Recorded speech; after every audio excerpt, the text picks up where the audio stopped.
আসসালামু আলাইকুম সবাইকে, রামাদান মুবারক। আবার চলে আসলাম আপনাদের মাঝে ছোট একটা ব্লগ নিয়ে। আর প্রতিদিনের মতো সকালবেলা রান্নাঘর থেকে আমার ব্লগটা আমি শুরু করছি। আর অলরেডি আমি রান্নাও বসিয়ে দিয়েছি, কারণ হাতে সময় নেই, কাজে যেতে হবে। 9:30-র উপরে বেজে গিয়েছে, আমি 10টার দিকে বাসা থেকে বেরোই। সো আমার রান্না এখনও কমপ্লিট হয় নাই, এই জন্য তাড়াহুড়া করছি, মোবাইলটা আর অন করি নাই। তো এখানে আমি খাসির মাংস বসিয়ে দিয়েছি মশলা দিয়ে কষানোর জন্য। দেন আজকে আমি খাসির মাংস দিয়ে মুগ ডাল দিয়ে রান্না করব। বুটের ডাল দিয়ে রান্না করার ইচ্ছা ছিল, বাট বাসায় বুটের ডাল ছিল না। তো যেহেতু মুগ ডাল ছিল, ভাবলাম মুগ ডাল দিয়ে রান্না করে ফেলি। আর বুটের ডাল আসলে কয়েকদিন ধরে আনবো করে মনেই থাকে না যখন শপে যাই। তো সমস্যা নাই, মুগ ডাল হোক আর কী জানি বলে বুটের ডাল হোক, ডাল দিয়ে মাংস দিয়ে রান্না করলে অনেক খেতে মজা লাগে। কারা কারা পছন্দ করেন তারা কমেন্ট করে জানাবেন যে ডাল দিয়ে মাংস দিয়ে রান্নাটা। তো আমার খাসির মাংস তেমন একটা পছন্দ না, আমার কাছে ভালো লাগে না। তারপরও অনেক দিন ধরে ফ্রিজে পড়েছিল, ভাবলাম ডিপ থেকে নামিয়ে ফেলি। আর কি রান্না করব চিন্তা করতেছি না। তো ডালটা দিয়ে রান্না করলে হয়তো বা মেবি অন্য একটু খাবে, এমনি মাংস খেতে চায় না, ডালটা দিয়ে রান্না করলে খাবে, এই জন্য ছেলের উদ্দেশ্যেই মিন করে রান্না করা। তো এদিক দিয়ে আমি আবার একটা পাতিলে পেঁয়াজ বেরেস্তার মতো করে নিচ্ছি, হালকা একটু বেরেস্তা করব, তেমন করব না। এখানে আমি মোরগ পোলাও রান্না করব। এখানে আমি পোলাও চাল রেডি করে রেখেছি, এখানে আমি চিকেন ভেজে রেখেছি। তো ঠিক আছে, যতটুকু পসিবল হয় আমি দেখানোর চেষ্টা করব।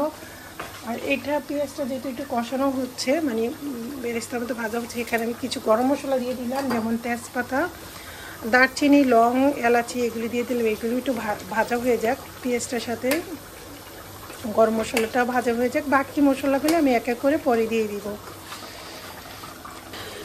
এই তো মোরগ পোলাও যে আমি রান্না করব, এখানে আমি একটু রোস্টের মতো করে ফার্স্টে মশলা যা যা দেওয়ার সেইগুলি দিয়ে আমি একটু ভালো করে কষিয়ে নিচ্ছি। এখানে কিন্তু আমি একটু বাটার ক্রিমও দিয়েছি। দেন এখানে আমি একটু অল্প পরিমাণ টক দইও দিয়েছি।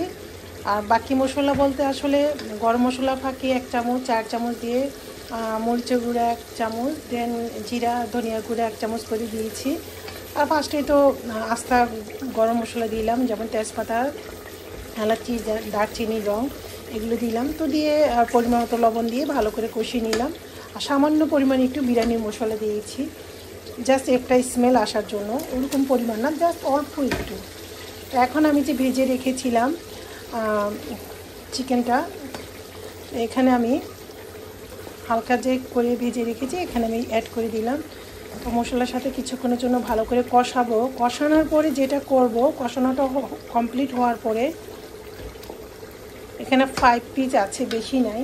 তো কষানোর পরে আমি এই বলটাতে উঠিয়ে রাখবো আর কি, বাটিটাতে। দেন আমি পরে এখানে চালটা অ্যাড করে দিব। তা আমি যেভাবে মোরগ পোলাও রান্না করি সেটাই আপনাদের সাথে শেয়ার করছি। যদি আমার রান্নাটা দেখে ভালো লাগে, আপনারা বাসায় চাইলে ইফতারির টাইমে এভাবে করে দেখতে পারেন।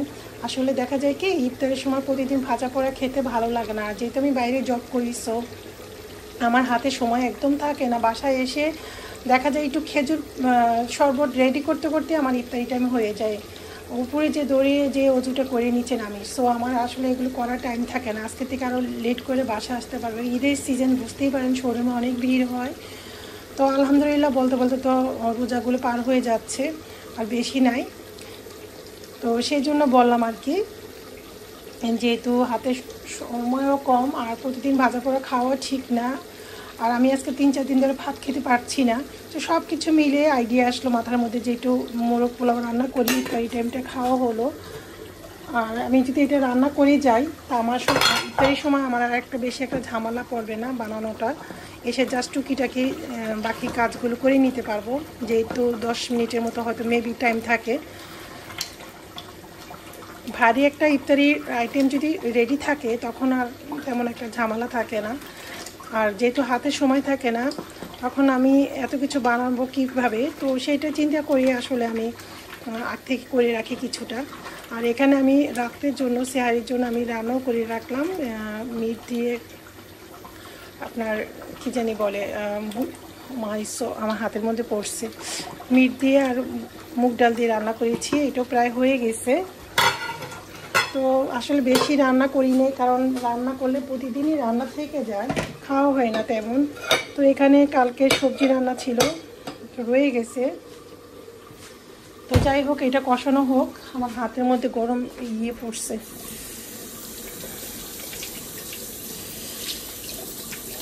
আমার হাতেও সময় নাই, চলে যেতে হবে কাজে।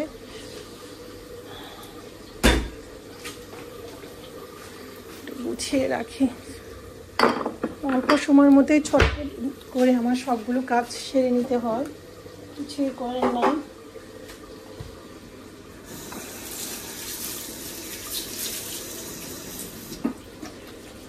আর রান্না করার পরে যদি আমি না গুছিয়ে, আমার ভালো লাগে না। আমি এভরিডে রান্নাঘর গুছিয়ে চুলো টুলো ক্লিন করে তারপর আমি রান্নাঘর থেকে যাই, যদিও হাতেও একদম সময় থাকে না, কিন্তু আমার কাছে না কেমন জানি লাগে। আমি আবার একটু কী বলে, অনেকে বলে না সুসিবাই টাইপের, আমি কিন্তু ওই রকমের। মানে আমার কাছে গুছানো পরিপিটি থাকাটা আমার পছন্দ, আমার অগুছানো আমার ভালো লাগে না। তো যতটুকু পারি আমি চেষ্টা করি আর কি, হাতে যেহেতু কম সময় থাকে তারপর যতটুকু পারি আমি গুছিয়ে যাওয়ার চেষ্টা করি।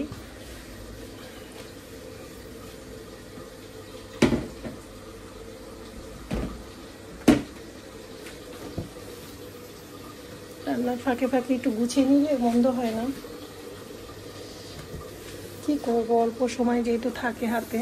এই তো আমার 10টা বেজে যাচ্ছে, 10টার দিকে আমি উপরে যে তাড়াহুড়া করে রেডি হই, রেডিটাও ঠিক মতো হতে পারি না, দৌড়ে চলে যাই।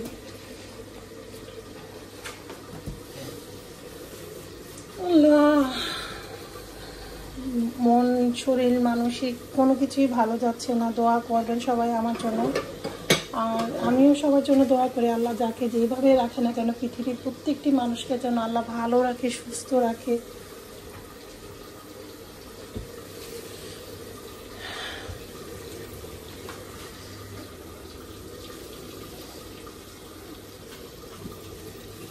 এই রান্না করার পরে না এইভাবে থাকে বলের মধ্যে। তো ঠিক আছে, আমি পরে আবার মোবাইলটা অন করে দেখাবো আপনাদেরকে। এই তো এখানে আমি চিকেনটা মানে তুলে রাখলাম, আর মশলাটার মধ্যে আমি এখন যেটা করবো, চালটা ছেড়ে দিব। এখন আমি চালটা আরেকটু কষাবো, দেন এখানে আমি গরম পানি দিয়ে দিব আন্দাজ করে, পোলাও হতে যতক্ষণ টাইম লাগবে। এদিক দিয়ে তো আমার ডাল মিট হয়ে গেছে।